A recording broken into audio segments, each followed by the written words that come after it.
Welcome to Self-Care Tips. I am Irene Joroge. Did you know that the colors you wear can affect others physically, psychologically, and aesthetically? And do you realize that you can use colors to your advantage as you rise up the corporate ladder of success? Stand by and listen as we discuss the issue of color psychology. One of the most powerful colors you can wear is red. You can wear it to gain the command of your audience, especially when you're giving a presentation. It gives you a boost of energy and will definitely get you noticed. However, red can be overwhelming and you might want to be on the safe side and use it as an accessory or as part of your wardrobe. Red is good for power. Pink is a color that is considered feminine, soft, and non-threatening. It is a color you wear when you want to seem approachable. It is, however, not management material. It is not the color to wear when you're discussing a promotion with your bosses. However, pink is a very good social color and you want to wear it when you want to improve your social life. Brown is a color that is homely, earthly, and safe. It projects security, and it also works very well as a business color for suits, even accessories. One thing about brown is that it's very suitable for use in the office, especially in the richer shades. One secret about brown is that it's a color you can wear when you want people to open up to you. If you're an investigative journalist or even a counselor, wear brown and you'll find that people will talk to you a lot.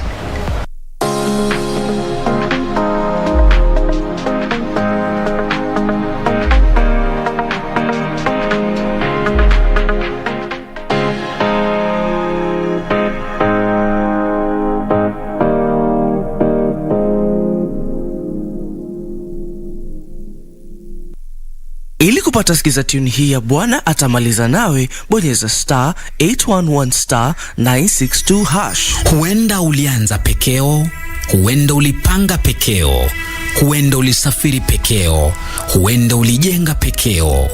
Usikubali tena kusonga peke yako. Zaburi 127:1 inasema, Bwana asipoujenga mji wa ujengao wanafanya kazi bure. Bwana asipoulinda mji wa ulindao. Ili kupata sikiza tune hiyo ya Bwana Atamaliza Nawe, bonyeza star 811 star 962 hash. Star 811 star 962 hash. The KBC Board of Directors, Management and Staff wishes all our esteemed listeners, viewers and clients Happy New Year and a prosperous 2022. We wish you peace, joy and prosperity throughout the coming year. Thank you for your continued support and partnership.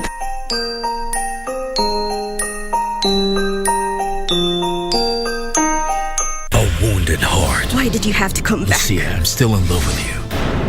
A brave heart. I saved your father's company. You're a nobody. I want a divorce. An ambitious heart. The man won't sell his land. Just make him do it. That's what you're here for. An innocent heart. He can't force me to sell my land, Father. My brother will do anything to take your land. Take care of yourself, please. A possessive heart. Do what you have to do to get it. Lying heart. Fue sembrando el veneno y la ambición. Entre dudas.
Good evening to you. We are into the second day of the first month, the year 2022. The country begins the year in a rather sad note. We have lost two icons. President Uhuru Kenyatta today led the country and other leaders in mourning Kenya's independence, Attorney General Sir Charles Njonjo, and we've also received news today of the demise of conservationist Dr. Richard Leakey. We got details about this huge loss for the country, plus what leaders had to say concerning these fallen icons contained in our comprehensive news bulletin that begins right now. But first, here are the top stories.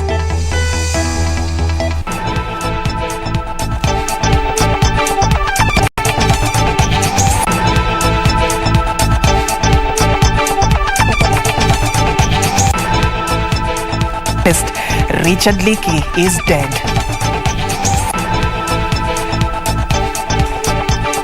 Sir Charles Njonjo, Kenya's first independence Attorney General, dies at the age of 101 years. And 8 people die when a matatu rammed into a stationary truck along the Eldoret-Webuye highway.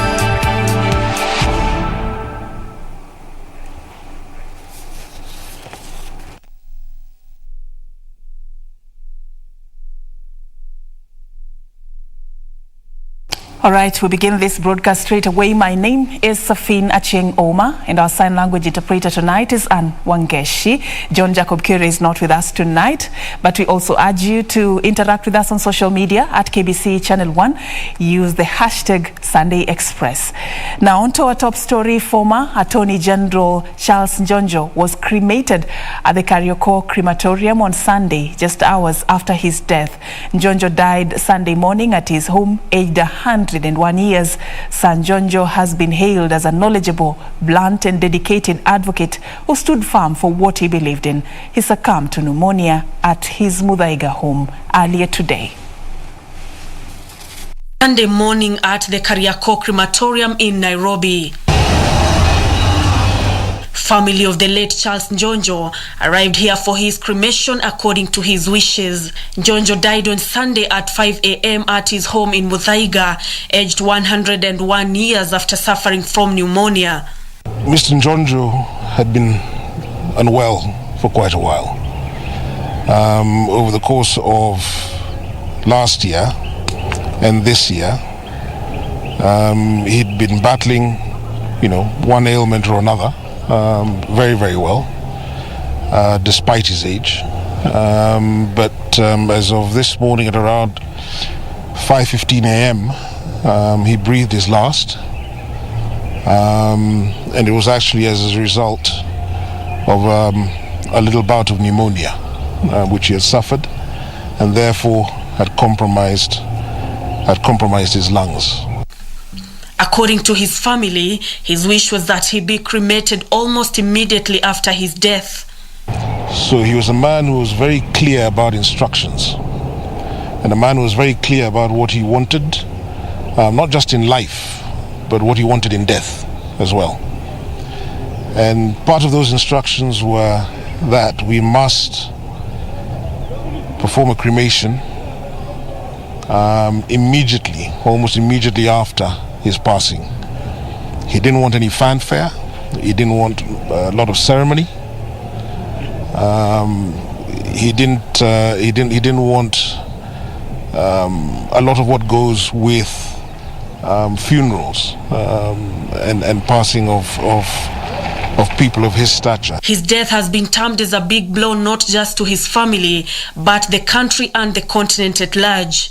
His allies have hailed Njonjo as a committed civil servant and a family man who was diligent. He was nicknamed the Duke of Kabetishire owing to his English mannerism, having studied in the United Kingdom. He leaves behind 3 children.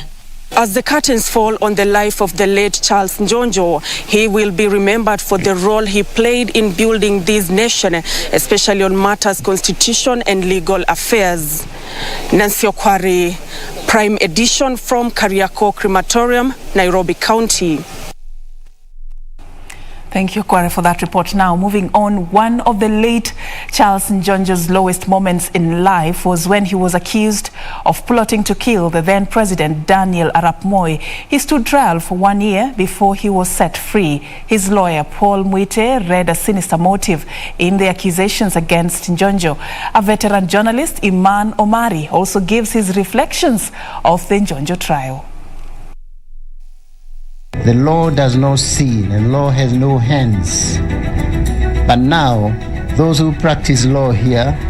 Born January 23, 1920, Charles Mugane Njonjo was the son of the late Josiah Njonjo, a paramount chief and one of the foremost collaborators of British colonial rule in Kenya. After completing his secondary education at Alliance High School in Kikuyu, Njonjo enrolled at Fort Hare University in South Africa, where he graduated with a bachelor's degree in English and South African law. He graduated in 1946 and returned to Kenya, but had the burning ambition to study law and be called to the bar. In 1947, Njonjo moved to England to study public administration at the University College of South West of England through a scholarship by the colonial administration. Njonjo completed his studies in 1949, but rather returning to Kenya, he began studying law with the view of being called to the bar. When the colonial government discovered that he was doing law, they even stopped his stipend, and he was on the streets. He actually, unlike people think about Njonjo, he did odd jobs in London to make ends meet. Fortunately, one lawyer, British lawyer, noticed him, and he took him to his bar. However, Njonjo was eventually called to the bar in 1952, becoming the second Kenyan African barrister after Agwin Skodhek, who had been called to the bar in January 1951. It is in 1963 that Njonjo was appointed Attorney General under President Jomo Kenyatta. Iko na waziri wa mambo ya sheria, Bwana Njonjo. Ndiye huyo. He nipped in the bud attempts by the so-called Kiambu Mafia, who did not want Moi to succeed Kenyatta upon Kenyatta's death. And the statement he issued one-liner that it is treason to imagine, compass the death of a president. It is true that one can never be king when the kingmaker is around. That was the long and the short of it. But I've never seen a person more loyal than Mr. Njonjo was to the late Daniel Arap Moi. Charles Njonjo entered into parliament in April 1980 after retiring as Attorney General at the age of 60, a post which he had served for 17 years. He had considered politics for over a decade, but hesitated due to lack of a popular base. One of his greatest achievements, which I trust writers of history will acknowledge, was how he nearly single-handedly, almost single-handedly, managed the transition from the first president, the late Jomo Kenyatta, to the second president, the late Daniel Arap Moi. Everybody in the lobby would stand up, including ministers. That was Njonjo's power. In June 1980, Njonjo was selected for a newly created cabinet position by Daniel Arap Moi as Minister for Home and Constitutional Affairs during an expected cabinet reshuffle. However, after the attempted coup of 1982, Moi decided to purge his party, and cabinet of figures he had established wanted him out of power. Chief among them will be Njonjo, who was dragged through a judicial inquiry which concluded that he had abused office and had tried to take over power from Moi. He was forced to resign, effectively destroying his political career. I can make this public statement to you, which I'm making now, that there was no scintilla of truth in the allegation that Mr. Njonjo wanted to carry out a coup against the late president, Daniel Toroitich arap Moi. Not a scintilla of truth in that allegation. The whole idea of stage managing this commission of inquiry was to politically get rid of Mr. Njonjo. Among the recommendations is that Njonjo was guilty, and that one was treasonable. Another one is that he had misappropriated funds of the disabled. So Moi, on an official day, I think it was on Jamhuri Day, he went to Uhuru Park and announced he had forgiven everything in that report against Njonjo, except he must refund. I think it was 10,000. 10,000 was a lot of money at that time. The funds for the disabled, which he did.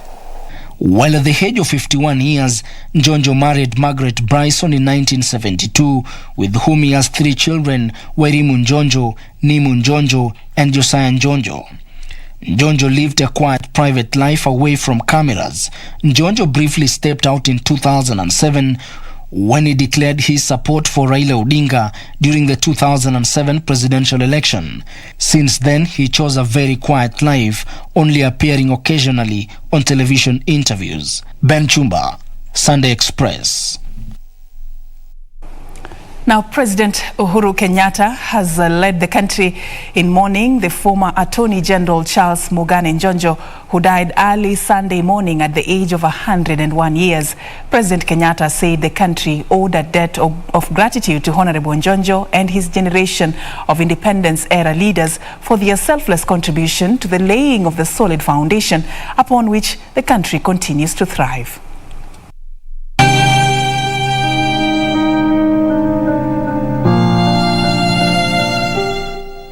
President Uhuru Kenyatta has led the country in mourning Charles Mugabe Njonjo, who died early Sunday morning at the age of 101 years.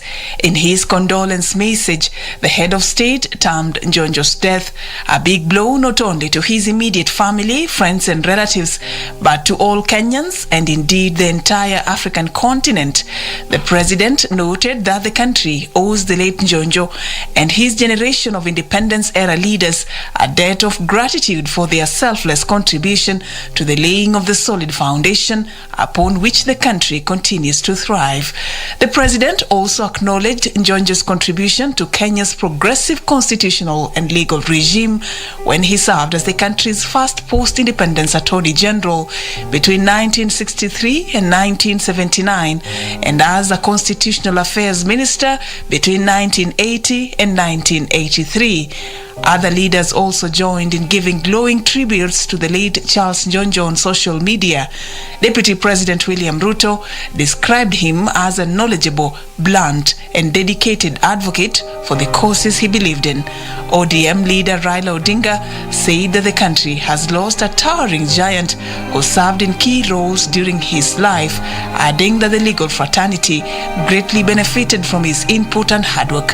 Njonjo's lawyer Paul Mwite had a conversation with the late last week when he mentioned death in passing.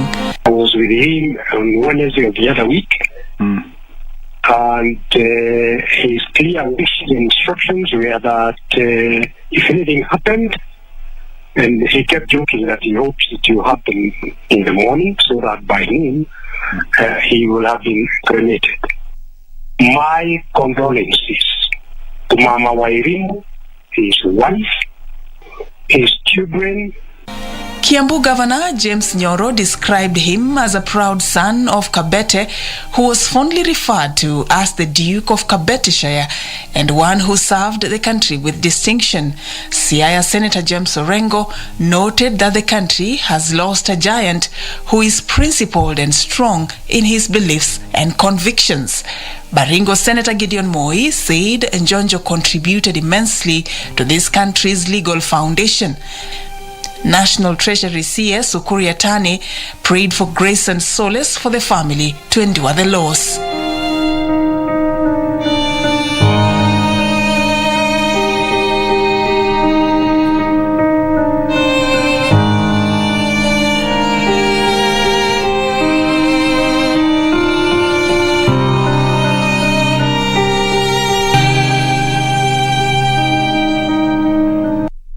And still more messages of condolences continue to trickle in. Residents of Kabete in Kiambu County have eulogized the late Charles Njonjo as a man who stood firm with his word. The residents termed the late Njonjo as a firm believer of equality whose leadership traits ought to be emulated by other leaders. According to them, the former Attorney General, who was also a Kikuyu Member of Parliament, brought tremendous development in the area. They say the country has lost a man who was among a generation of leaders who are true patriots of Kenya. Hapana, hakuna kitu kama kusaliti. Kitu kile Jojo alikuwa anapenda ni kwamba akisema kitu usiwe ukamletea kumwambia ati aendelee kufanya ile maneno ambayo wewe mwenyewe unamsingizia hataki. So kwa hivyo sisi tulishika hiyo mambo na usuni kwa sababu hatukuona kama alitendewa vizuri sisi watu wa Kabete. Njonjo tunaweza kumbuka na mambo mingi sana vile ameendelesha mambo yetu hapa kwetu Kabete, ameunganisha watu wa hapa, ameingiana na watu hapa kwetu Kabete na hachagui kwa mtu ama yoyote, akisikia kitu anaenda kuona watu. Mambo ile ningetaka iwe na viongozi wa sasa ni mambo vile nimekuwa nimesema ya kusimama imara na kuwa na msimamo kama Charles Njonjo. Akisema ile kitu ni ya kitu ni ya haki, atokangi hapo na nasimama kama mtu mwenye hekima. Akiwa mbunge ametushimbia mazimba ya maji, ametutengenezea barabara, ametuundia hata basi za Kenya basi ndio alileta hapa. Hata zile zingine zilikuwa zinaitwa Nyayo basi. Dafu. Yeye ndio alitembea nayo Kikuyu yote.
And may his soul rest in peace.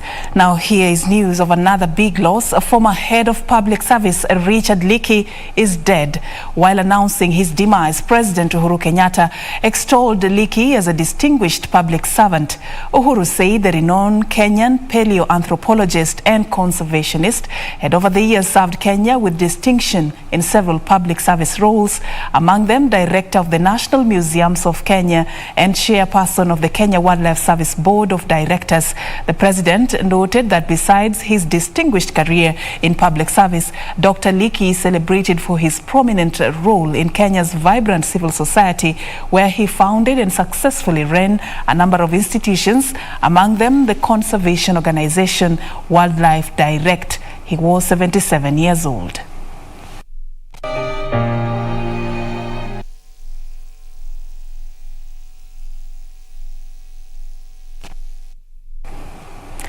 All right, that report takes us to our first break on Sunday Express. Don't go too far. We are coming back with much more.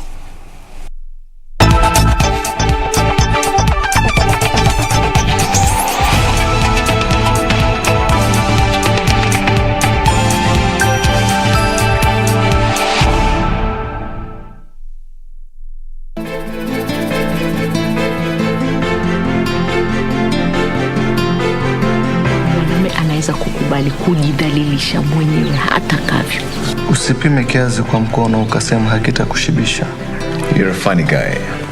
Do you see me laughing? Baby, tafadhali nakuomba mimi nisaidie. Una bahati sana. Siku wapata nyote wawili, wewe na Kate kwa kitanda kimoja.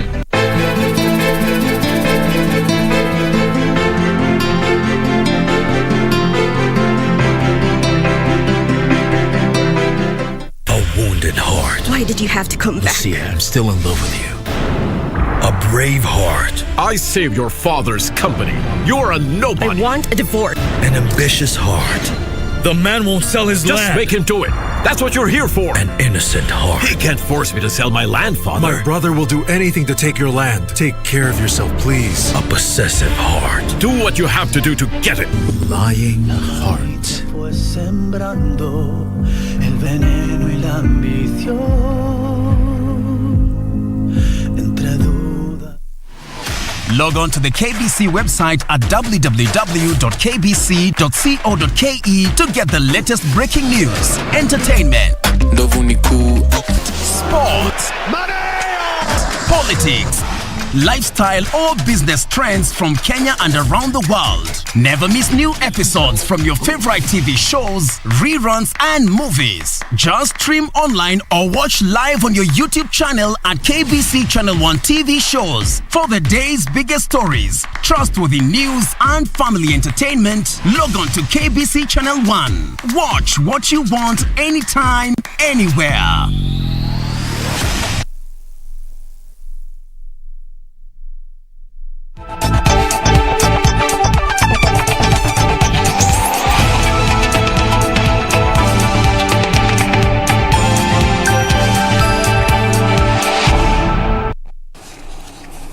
Welcome back and thank you for staying with us. Now, crossing over into the second part, 8 people died after a 14-seater matatu they were traveling in hit a stationary lorry along the Eldoret-Webuye Highway Sunday morning.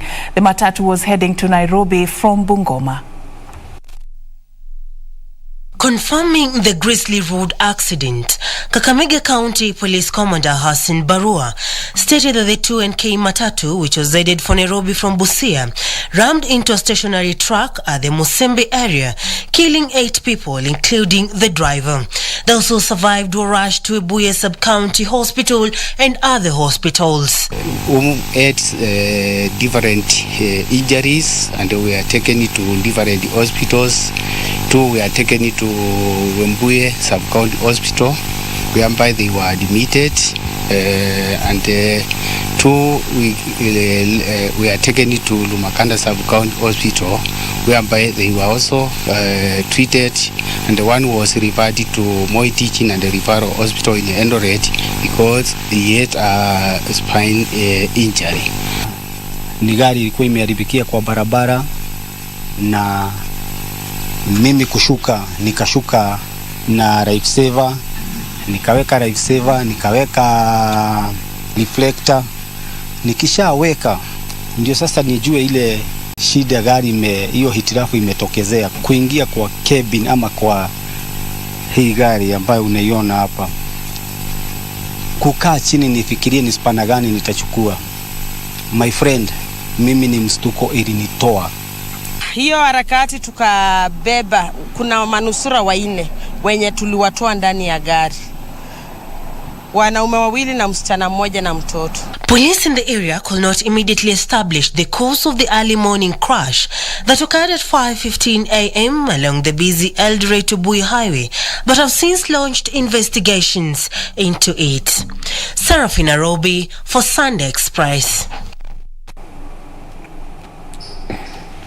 All right, we now move on. Tension is high in parts of Githiga Ward in Laikipia West constituency over resumption of bandit attacks. It is reported that there was a kidnap attempt of a middle-aged woman in the area who was later rescued by security officers.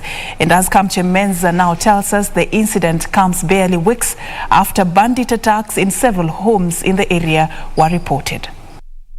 At Village 18 in Githiga Ward, Laikipia West constituency, Esther Namoi is distraught. She She narrowly escaped abduction by 3 armed men. It happened on Friday night while in the company of her 2 children near the Laikipia Nature Conservancy gate. Alinikuta 18 karibu na gate ya ranch. Nikitaka kufugia kuku. Wakati nilikuwa nataka kufugia kuku kuwaona sasa nikainulia hao mkono akasema oi msitu. Her children managed to escape. Akaniambia hiyo watu wa 18 watu wa area hii kama mtafunga mdomo mkiona hata kwa line akisimama akiwa kazi yao mnapiga simu kifaru inakuja inatumaliza.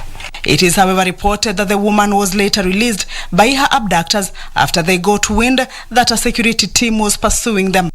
Kila mtu alikuwa na bunduki. Walikupeleka mpaka wapi? Sasa hata hakunini wakati sasa kifaru inaanza kuingia, unajua alisikia kiguruma ya kifaru mapema. Sasa wakatoroka. The attackers are also said to have raided nearby homes, making away with a motorcycle. Tension is said to be high in Bogoine, Mutuwiku, Rubere and Village 18 areas. Watu wako na uniform. Ile uniform wanafaa. Wakinikuta hapa nitafikiria ni askari ya lunch. Kumbe si askari ya lunch. Ni watu wameiba hiyo manguo ya watu ya lunch na manguo ya serikali wengine ndio wanafaa. Local leaders have condemned the attacks. Mimi nikiwa mama silali masimu jana the whole night mpaka wa leo. Wa mama ni duru tu kuniuliza kiongozi wetu wa maendeleo. Sasa tunaelekea wapi? Tuko mahali ambapo hapana usalama. Tumekuja hapa kwa sababu jana na siku hiyo ingine na hiyo ingine kuna mambo imetendeka area hii. Ni wapi kuna askari movement ya police? Security agencies have confirmed the incidents, saying they were pursuing the bandits.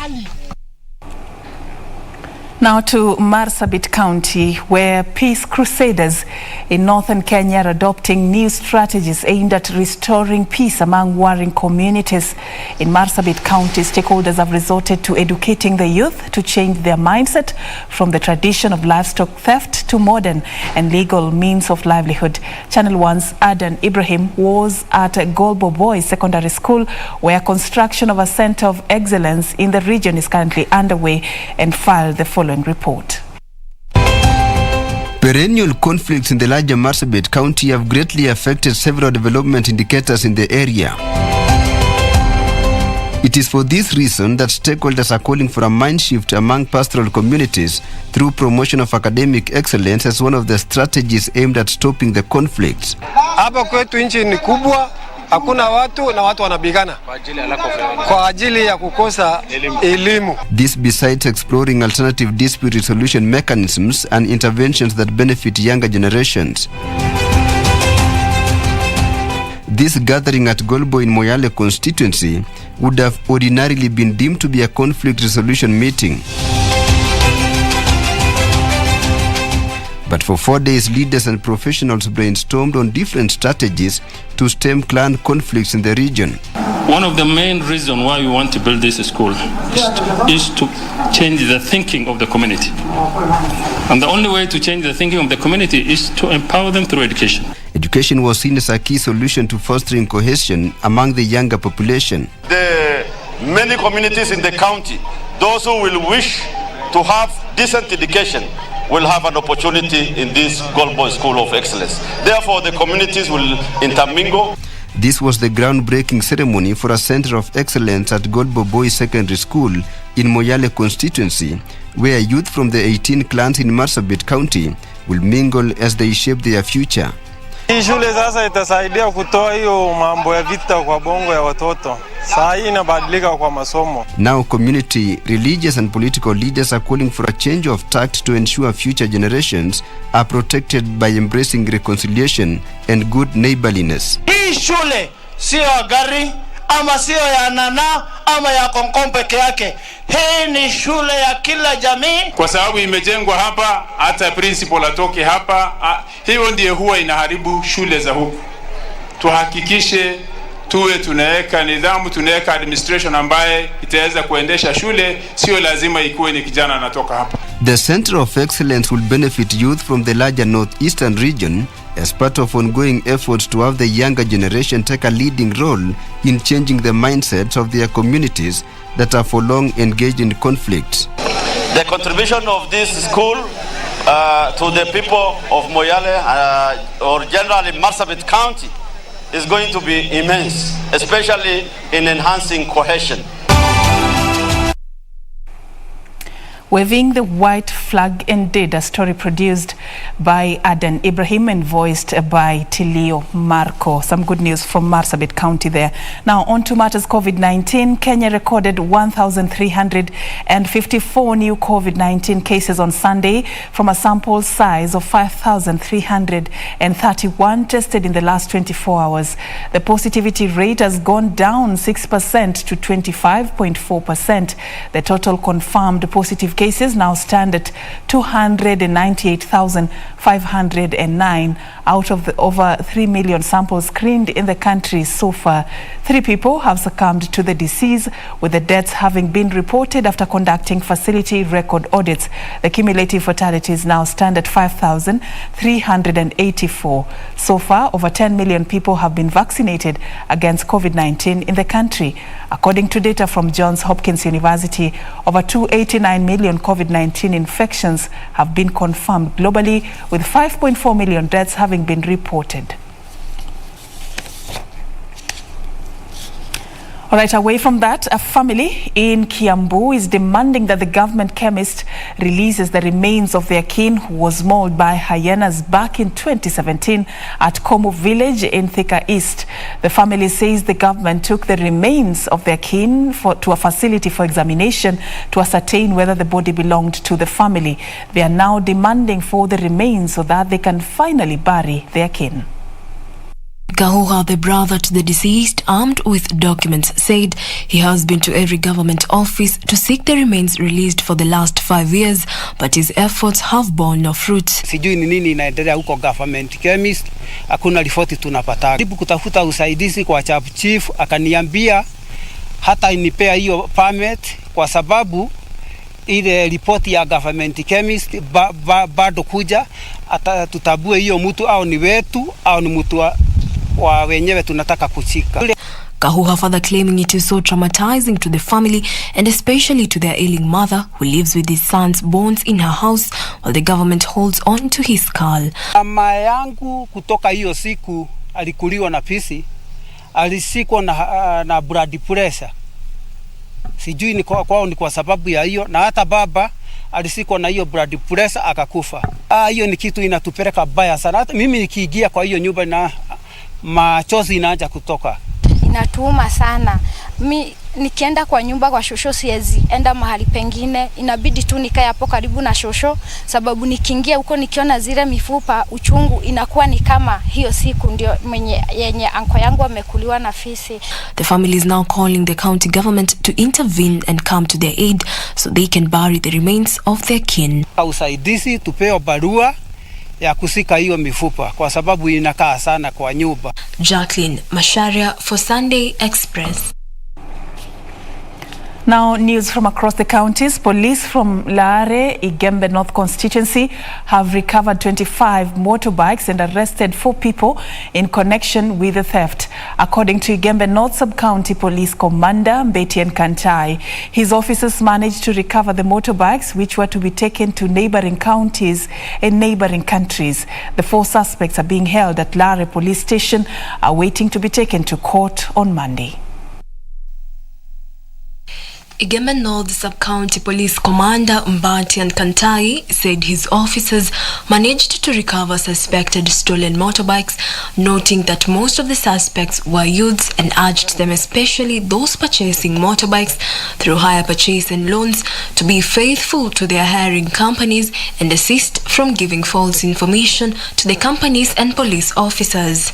I wish to urge members of public, especially the youth, who are purchasing these motorbikes on hire purchase or through loans, to be faithful to their companies and to themselves, to stop defrauding companies and giving false information to police. Elsewhere in Meru County, the county government has partnered with the Catholic Church Meru Diocese to rehabilitate street children in different major towns within Meru County.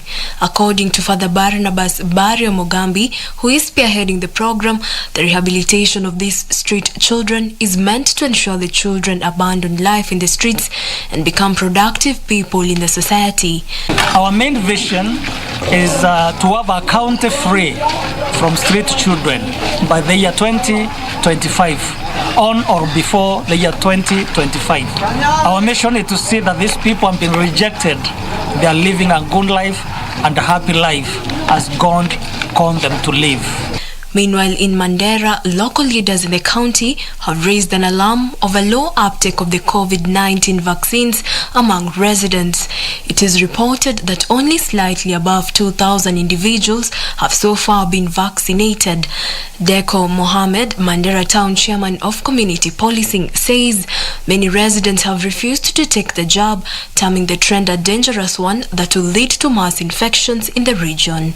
Iko watu wengi hawajachukua hiyo jab na wanalala kwa nyumba, na hii kitu ni muhimu sana kwa wananchi halisi.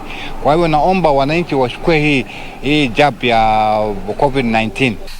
Finally, the Institute of Certified Public Accountants in Kenya has revealed that it is going to carry out the social audit of the auditor's report on the total amount of funds each county has received in the last 9 years and its expenditures. According to ICPAK Chairman George Mokua, the intention is to evaluate the funds received and the projects that have implemented at the county level and value for the money allocated. Be able to summarize all the funds that have been released and collected locally for the last 9 years, and then we're also looking at the qualification paragraphs. This is contained in the report of the Auditor General, and then we are able to quantify and know that so much funds were not properly utilized. Jacqueline Masharia for Sunday Express. All right, thank you so much for watching until this far. I'm just appreciating a few people who are interacting with us. Victor Owonda, you're watching from Migori. Lesil Moijoy, you're watching us live from Masai Mara in Kiligori's town.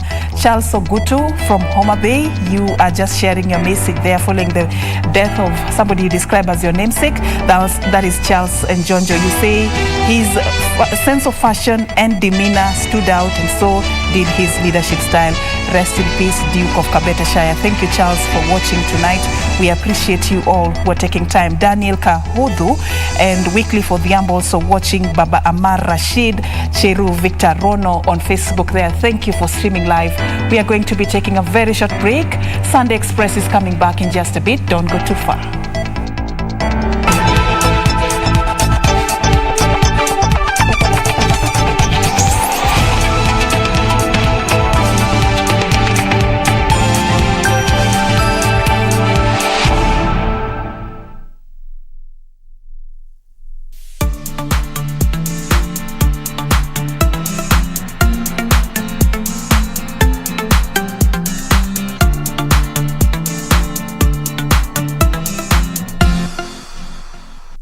The KBC Board of Directors, Management and Staff wishes all our esteemed listeners, viewers and clients Happy New Year and a prosperous 2022. We wish you peace, joy and prosperity throughout the coming year. Thank you for your continued support and partnership.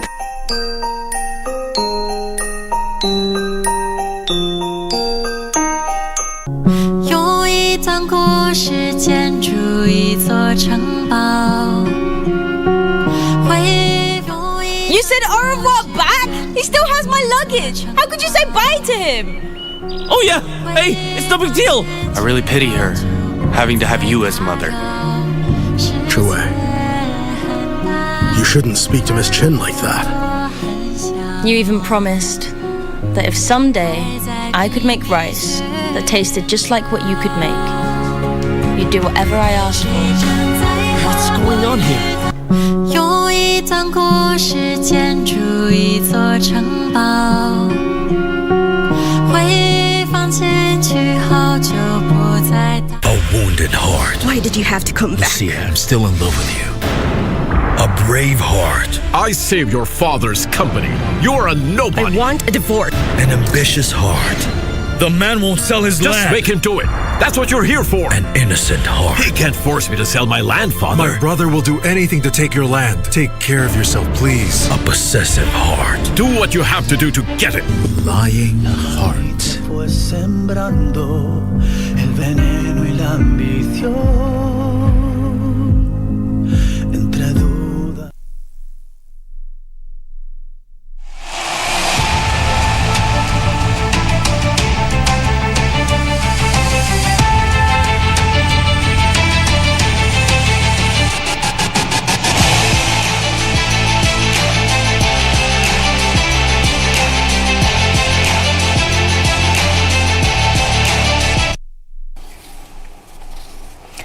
Time now for sports, and we begin straight away. Sports Cabinet Secretary Ambassador Amina Mohamed has hailed the sports men and women for making 2021 an historic year for sports in Kenya. In a release sent on Sunday, Amina stated that despite the COVID-19 pandemic, which affected sports activities in Kenya, the country did not fail to produce masterclass performance. Kenya hosted the World Rally Championships, the first time in 18 years, hosted the European Tour Open Golf Tournament, World Under-20 Athletics, and the Africa Deaflympics Championships. Away from home, Kenya bagged medals in the Tokyo Olympics, where Team Kenya walked away with 10 medals, 4 gold, 4 silver, and 2 bronze medals.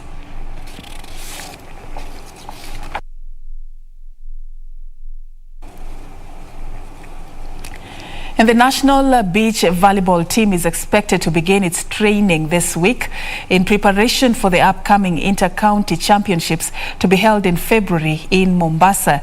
This comes after the second leg of the homologated National Beach Volleyball Tour in 2021 series held at Kiati River Beach, Wote in Makueni County in November.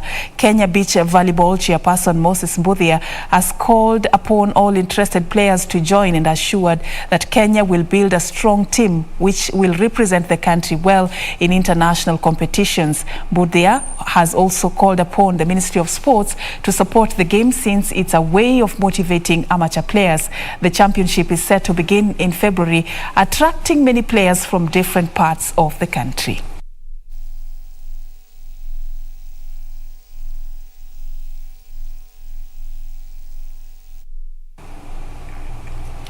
Internationally, in basketball, Stephen Curry broke his own NBA record for consecutive three-pointers as he led the Golden State Warriors to a 123-116 win over Utah Jazz. Elsewhere, DeMar DeRozan scored a game-winning buzzer beater for the second successive night, making him the first player in NBA history to do so as his Chicago Bulls edged out the Washington Wizards 120-119.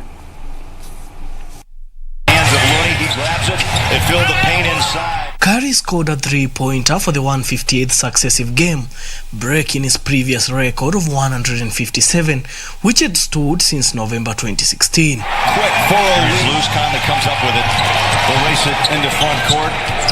Here's Bogey, sets his feet for three. The corner splash. Bogey. He made 28 points as his side overcame an 8-point deficit to win, having earlier thrown away 16-point lead. Rudy Gobert top scored for the Jazz with 20 points and 19 rebounds. Rebound comes right back out to Golden State. Flick of the wrist, and you can't. Elsewhere, DeMar DeRozan scored a game-winning buzzer beater for the second successive night, making him the first player in NBA history to do so, as his Chicago Bulls edged out the Washington Wizards 120-119. Offensive rebounds. Chicago plays a shell defense where they'll pack it in the middle, okay? And like what you just saw there, you have to... After receiving the ball with 3.3 seconds left on the clock, DeRozan landed his three-point effort to cap his 28 points. 1-4 Bulls reached 20 points with Zach Lavin leading on 35. Giannis Antetokounmpo made his second triple-double of the season as the Milwaukee Bucks extended their winning streak to 6 games with a 136-113 win over the New Orleans Pelicans. Roster as well as of late. You just have to really be fluid in these situations because you just don't know from time to time who's going. The 5-time All-Star finished with 35 points, 16 rebounds and 10 assists, while James Harden notched his third triple-double in 4 games in the Brooklyn Nets 121-16 defeat by Los Angeles Clippers. The Denver Nuggets cruised to a 124-111 win over the Houston Rockets, but the Detroit Pistons needed overtime to beat San Antonio Spurs as a Dick Bay three-pointer with 1.9 seconds remaining, sealing a 117-116 win to end the Pistons 4-game losing run. Daniel Mwendwa, Sport.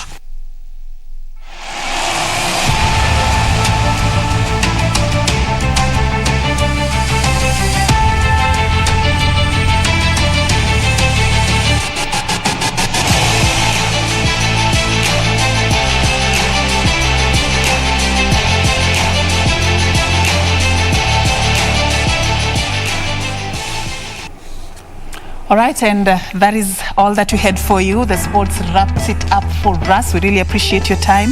Kevin Otieno here, you are saying rest in peace, Sir Charles Njonjo, rest in peace, Dr. Richard Leakey. What a way to begin the year. You also just sharing your messages concerning, the cremation of Sir Charles Njonjo earlier today. According to the family, of course, from the report we had there by Nancy Okware, that was one of his wishes.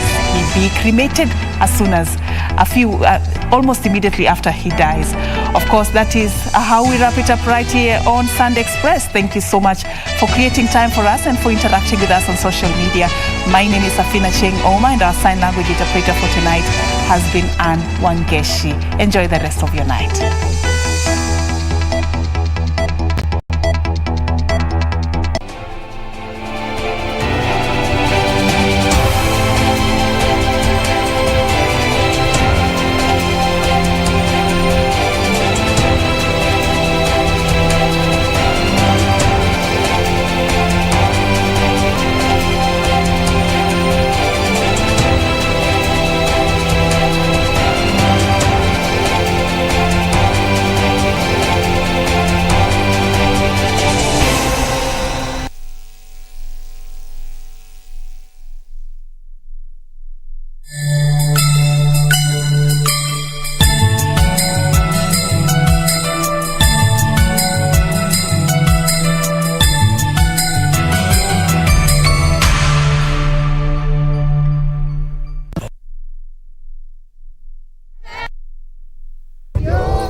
In Kenya, agriculture still forms the main economic backbone, especially among the rural households.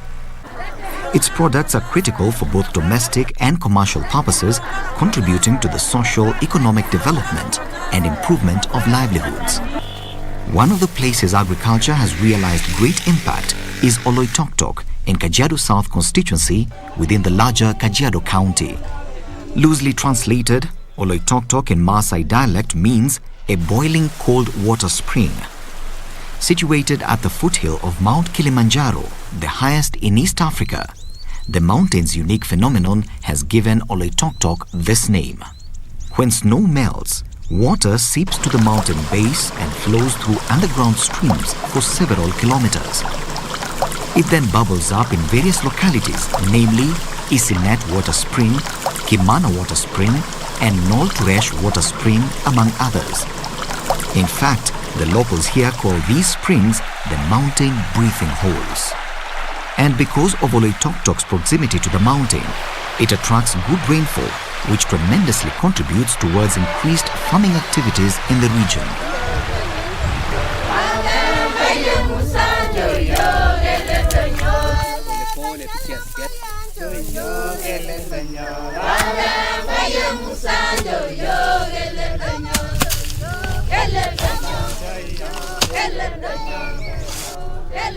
In the recent years, Oloitoktok has become synonymous with onion farming. Why onion farming? Onions are believed to have originated from Central Asia, particularly Iran and West Pakistan, as early as 5000 BC. Interestingly, in ancient times, onions were worshipped by Egyptians because of the spherical shape and concentric rings. They believed the rings symbolized eternity. There are several species of onions, and they come in various shapes, sizes, and colors. Yellow-brown onion, they are good for making French soup. Red-purple onion, mostly used in making salads for raw preparations and has a mild flavor. White onion has a pungent flavor. Spring or green onion, relatively mild flavor, used as a vegetable. Sweet onion is more perishable.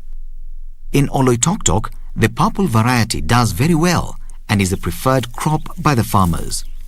Onions have high nutritional and medicinal value and are highly recommended for regular intake. For health benefits, they contain calories, carbohydrates, proteins, and vitamins C, A, K, among others.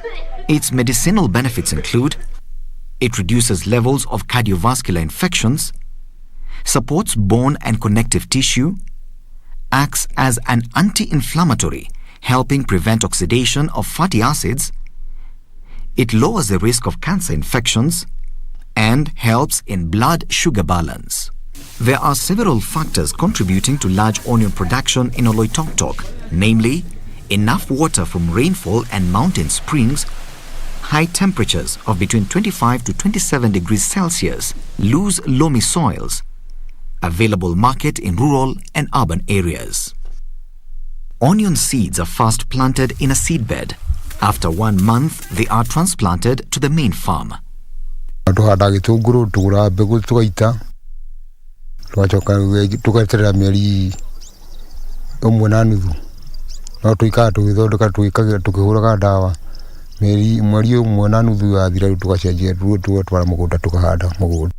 Water is channeled into the farms and helps nourish the onion plants into maturity within 4 months. Once harvested, onions can be stored for as long as 6 months. Onions are sold in the region's local markets, but large quantities are transported to various places like Nairobi, Emali, Machakos, Voi, Basa, among others. The tamaking of Emali Oloitoktok Road tremendously opened up the region, thus boosting the economic activities.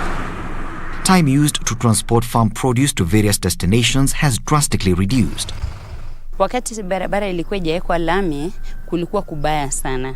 Kwa sababu tulikuwa tukishaeka mzigo, tuseme tumeitoa shambani, tuko hapa Kimana. Tukianza safari unaanzia asubuhi na unaweza kaa almost 2 days. Sana sana kukinyesha. Hata kuna wakati tulikaa wiki 2. Pahali barabara imekatika, kukawa kwa mto, maji inapita. Tunafurahia sana kuwekwa lami. Ukiekelea mzigo saa hii by 1 hour uko Emali. Some one-time sleepy towns have sprung into life, while new ones are mushrooming along the busy highway. Some of them include Isinet, Kimana, Ilasit, Rombo, and many others. Onion farming has led to introduction of other farming activities like maize, tomato, sunflower, banana, cabbage, and watermelon, among others. Nalima shamba eka 32. Nalima upande wa Kikelelwa na Lasiki na hapa Ndarara. Udongo wa pande ni fertile kabisa, ni nzuri kwa kukuza mahindi na maharagi kwa sababu udongo bado ina rutuba ya kutosha. Kilimo imenisaidia kwa kulima, kwa kufuga mifugo, ng'ombe, mbuzi. Pia imenisaidia kwa kusomesha watoto. In the year 2013 alone, farmers in Oloitoktok earned over 125 million shillings after selling their products. This is a significant indicator of how farming is performing in the region. It has immensely uplifted the livelihoods of many residents here as they testify their success stories. Kilimo hapa Loitoktok kinachangia sana kwa uchumi wa Loitoktok, manake chakula nyingi hasa za horticulture, mahindi zinauzwa nje ya wilaya hii. Inaleta pesa na pia inauzwa Tanzania. Mahindi mbichi, cabbages, zingine zinapelekwa Ulaya kama pilipili na okra. And like any other crop, onions are also affected by pests like onion fly, onion eelworm and fungi, hence requiring constant treatment with pest controls. In the devolved system of government, agriculture sector is one of the functions that have been taken over by the county government. And for Kajiado County, this once seemingly arid and semi-arid region has a potential in agriculture. If well harnessed and with the right synergy, it might be a major driver to the county's prosperity. This treasure is in the treasure of Oloitoktok.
You said au revoir back? He still has my luggage. How could you say bye to him? Oh yeah, hey, it's no big deal. I really pity her, having to have you as mother. Chue, you shouldn't speak to Miss Chin like that. You even promised that if someday I could make rice that tasted just like what you could make, you'd do whatever I asked for. What's going on here? 有一段故事建筑一座城堡，回放进去后就不再打。Let's get loud, loud. Ain't nobody gotta tell you what you gotta. Happy New Year, my good people of the 254 and beyond. How are you doing? I would rather take you back to 2021. Wapi kelele wewe?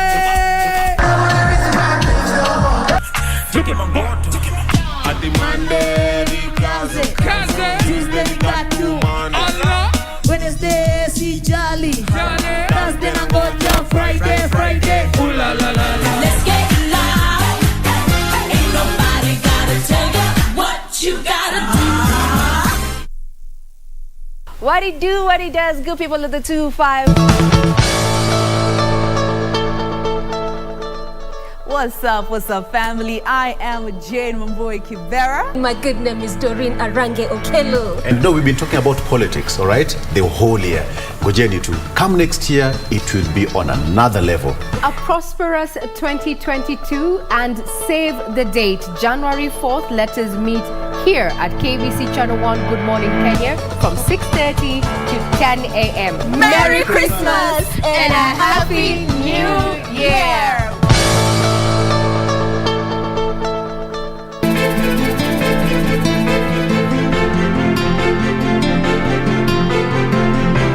Anaweza kukubali kujidhalilisha mwenyewe hata kavyo. Usipime kiazi kwa mkono ukasema hakitakushibisha. You're a funny guy. Do you see me laughing? Baby, tafadhali nakuomba mimi nisaidie. Una bahati sana. Siku wapata nyote wawili, wewe na Kate kwa kitanda kimoja.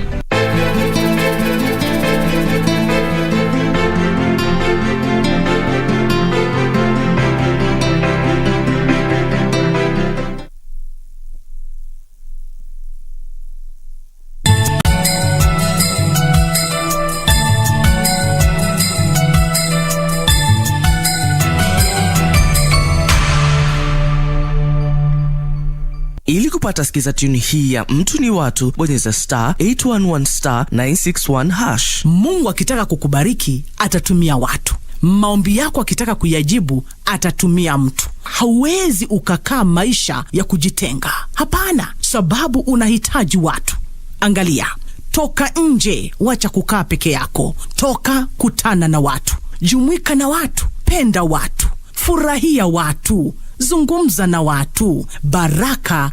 Ili kupata skiza tune hiyo ya mtu ni watu, bonyeza *811 *961#. *811 *961#. The KBC Board of Directors, Management and Staff wishes all our esteemed listeners, viewers and clients Happy New Year and a prosperous 2022. We wish you peace, joy and prosperity throughout the coming year. Thank you for your continued support and partnership.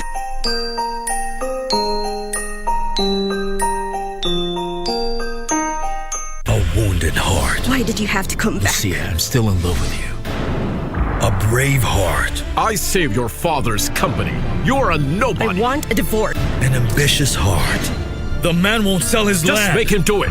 That's what you're here for. An innocent heart. He can't force me to sell my land, father. My brother will do anything to take your land. Take care of yourself, please. A possessive heart. Do what you have to do to get it. Lying heart.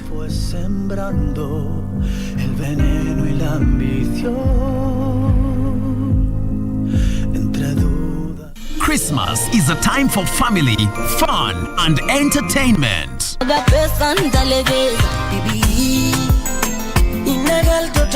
This holiday season, KBC Channel 1 brings you exciting shows filled with laughter. Mila, Mila on the wall. Who is the beautiful among them all? Yes, and that's me. Love. Because I love you. Forever, Ines. Action.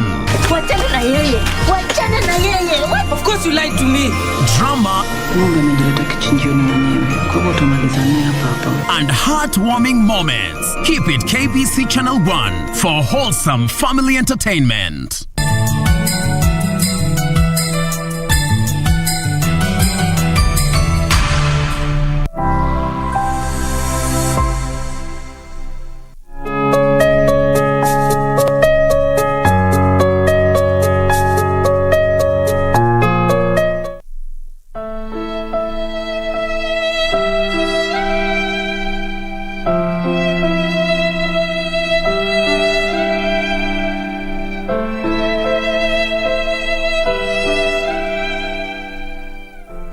Hello people. It's early morning na nimefika Nyamira County. Naambiwa ni which constituency? West Migirango constituency. West Migirango constituency. Na hii ward, which ward? Bosamaro ward. Bosi? Bosamaro ward. Bosamaro ward. Na nimetembelea Ruth.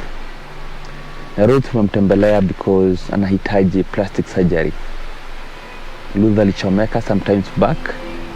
Na imekuwa hiyo kuchomeka, amepitia stigma, amepitia mengi mpaka watu kumchukia, kumsideline, kumreject. But see, kama Save a Life, you know, tunaonyeshana love. We can't reject someone because ya ugonjwa ama accident, and that is why we are here, to show her love and to work with her. Because as I keep on saying, akuchomeka because alitaka. It was an accident. Kila mtu anaweza pata accident. We are all candidates to accidents. And that is why we demonstrate that, we teach that, and tunaambia watu, never reject someone because ya ugonjwa ama alipata accident. No. Let's work with Ruth. Ruth, unaweza tuambia. Kwanza ujiintroduce alafu tuambie accident ilianza lini?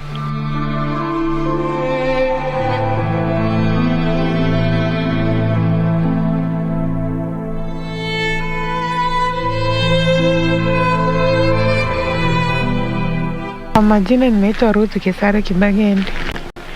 So I come from West Migirango constituency, Bosamaro ward, and Njoro sublocation. Nilichomeka 2011. I got a fire accident nikiwa kwa nyumba, nilikuwa napika, stove ikaribuka. So nilikuwa na mimba, nikatibiwa Russia Hospital Kisumu. Sasa hawakuweza kunifanyia surgery juu nilikuwa na mimba. So kaniambia nikuje nyumbani nipone